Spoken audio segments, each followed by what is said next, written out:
Hello दोस्तों, यदि आप हमारे चैनल से नए जुड़े हैं तो हमारे चैनल एवी लाइव को सब्सक्राइब जरूर करें और अपने दोस्तों में शेयर करें। ओम हिम कालिकाय नमः। ओम हिम कालिकाय नमः। ओम हिम कालिकाय नमः। यूपी के रहने वाले गढ़ा परिवार खुशहाली से अपना जीवन बिता रहे थे। गढ़ा परिवार के बड़े बेटे जगत धार्मिक स्वभाव के थे। हमेशा पूजा पाठ करना, भगवान की आराधना करना, ये उनका रोज का काम था।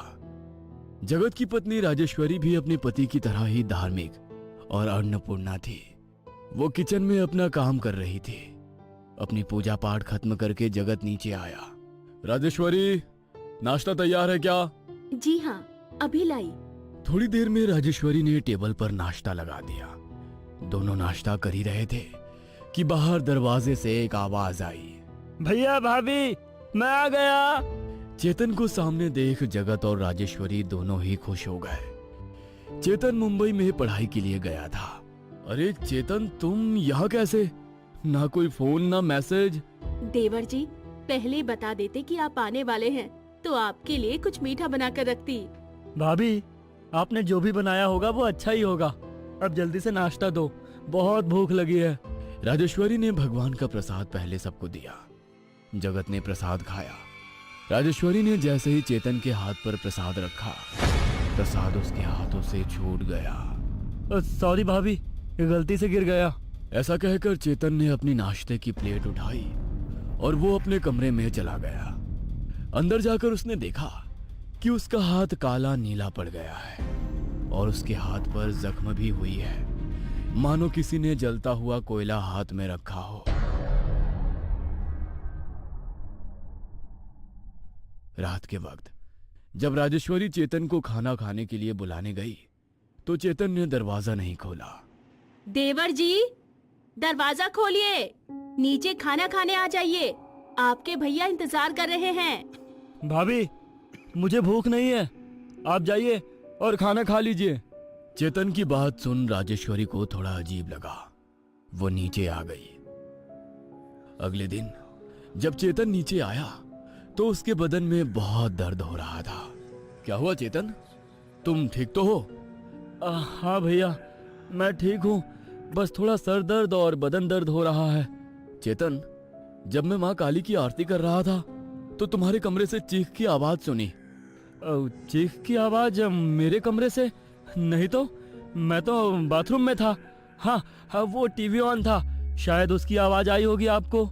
चेतन ने फटाफट नाश्ता किया और वो घर से निकल पड़ा। उसी वक्त उसे एक कॉल आया कि उसे एक बड़ी कंपनी में जॉब ऑफर हुई है और सैलरी भी बहुत अच्छी है। उसने ये खबर अपने परिवार को दी।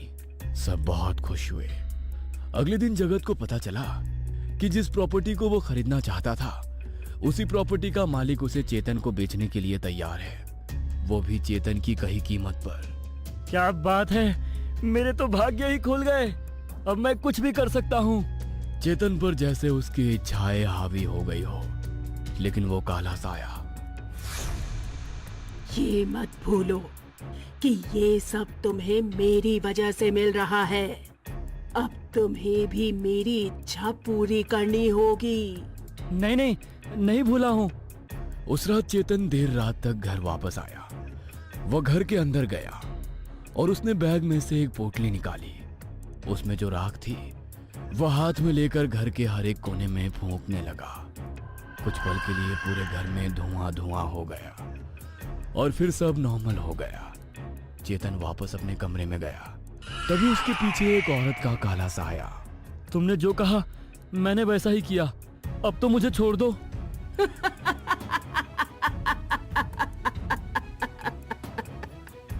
काले साए की डरावनी हंसी पूरे घर में गूंजने लगी और चेतन के चिल्लाने की आवाज भी। अगले दिन घर का पूरा माहौल बदला हुआ था। जगत का काली माता के पूजा में मन नहीं लग रहा था। राजेश्वरी का भी पूरा बदन दर्द करने लगा था। वो बिस्तर से उठ ही नहीं रही थी। चेतन जब हॉल में आया तो जगत और राजेश्वरी को हॉल में ना देख वो उन्हें आवाज देने लगा। भैया भाभी, कहाँ हो आप दोनों? तभी वहां जगत आ गया। राजेश्वरी को अब तक सोता देख वो कमरे में गया। कमरे में देखा तो राजेश्वरी बिस्तर पर सो रही थी। उसका बदन गर्म आग की तरह तप रहा था। कहीं ये सब उसकी वजह से तो नहीं हो रहा है? चेतन के चेहरे के भाव बदल गए। उसे ज्यादा घबराहट महसूस होने लगी। जगत राजेश्वरी को हॉस्पिटल लेकर गया। उसी दिन आधी रात को चेतन घर से बाहर निकला और घाटी नाम के शमशान के पास पहुंचा और जोर जोर से किसी को आवाज देने लगा। कहाँ हो तुम? मैं आ गया हूँ, मुझे तुमसे बात करनी है, सामने आओ। तुम ऐसा नहीं कर सकती, ये सब करने के लिए तो मैंने तुम्हें नहीं बुलाया था। हंसना बंद करो और मेरे सामने आओ। तभी एक औरत का काला साया चेतन के सामने आया और उसने चेतन का गला दबाया और उसे जमीन से कुछ फीट ऊपर उठाया। अगर तुम अपने मन की करना चाहते हो तो तुम्हें भी मेरी इच्छाओं को पूरा करना होगा, नहीं तो उसका अंजाम तुम जानते हो। भूतनी ने चेतन को जमीन पर पटका और वहां से गायब हो गई। चेतन जब वापस आया तो उसने देखा कि उसके भाई की तबीयत भी बहुत खराब हो रही है और उसकी भाभी बेवजह रोती जा रही है।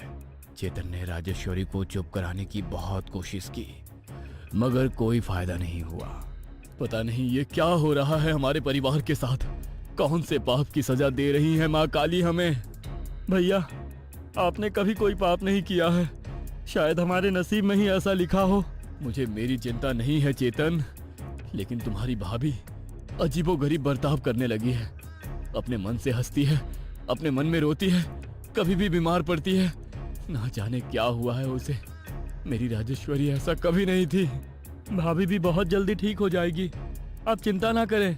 चेतन को पता था कि जो कुछ हो रहा है उसकी वजह से हो रहा है। कुछ ही हफ्ते में ही गड़ा परिवार की तस्वीर ही बदल गई। हमेशा तंदुरुस्त रहने वाले जगत अब लाठी के सहारे चलने लगे थे। हमेशा मुस्कुराने वाली राजेश्वरी जैसे हंसना ही भूल गई हो। दोनों के चेहरे भी मुरझा गए थे और उस आत्मा की इच्छाएं पूरी करते करते चेतन का चेहरा भी सफेद हो गया था। ये सब मेरी वजह से हो रहा है। ना मैं किसी चीज का लालच करता, ना आज किसी को इतनी तकलीफ होती। तभी वहां वो साया आ जाती है। ये रोना धोना बंद करो और मेरी इच्छा पूरी करो। नहीं नहीं, मुझे छोड़ दो, चली जाओ यहाँ से। गुस्से में उस साये की आंखें लाल होने लगी और वो चेतन के ऊपर झपट पड़ी। अगली सुबह चेतन की हालत बहुत खराब हो गई थी।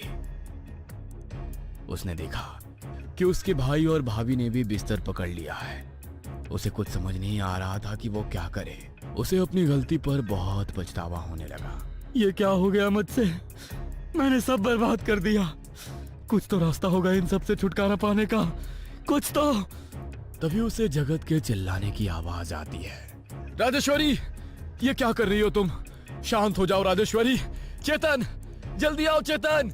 चेतन भागता हुआ जगत के कमरे में गया और सामने का नजारा देख उसकी रूह कांप गई। राजेश्वरी का पूरा शरीर सफेद पड़ गया था और वो अपने ही हाथ से अपने शरीर को नोच रही थी। ये कोई बीमारी नहीं है, जरूर किसी ने हमारे घर पर काला जादू किया है। ये बात सुन चेतन हक्का बक्का रह गया। काला जादू? ये आप क्या कह रहे हो? आप तो इन सब बातों पर विश्वास नहीं करते ना। चेतन, मेरी आंखों के सामने ये सब हो रहा है और मैं चुप रहूं? तुम ही बताओ, कैसे विश्वास ना करूं? राजेश्वरी लगातार अपना शरीर अपने हाथों से नोच रही थी। नहीं, अब मैं चुप नहीं बैठ सकता, अब मुझे ही कुछ करना होगा। जगत ने चेतन का हाथ पकड़ा और उसे कमरे से बाहर लेकर आया।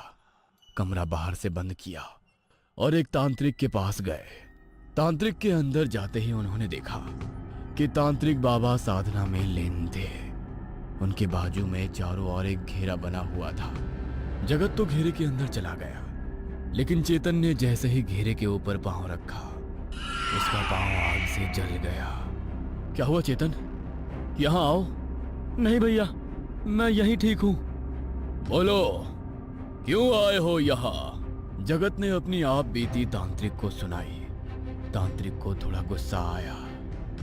वो कोई साधारण शक्ति नहीं है, महाशक्तिशाली महाकाय शाकिनी है।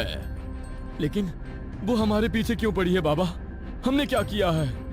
ये तो तुम अपने छोटे भाई से ही पूछ लो कि ये तुम्हारे घर में क्या कर रही है।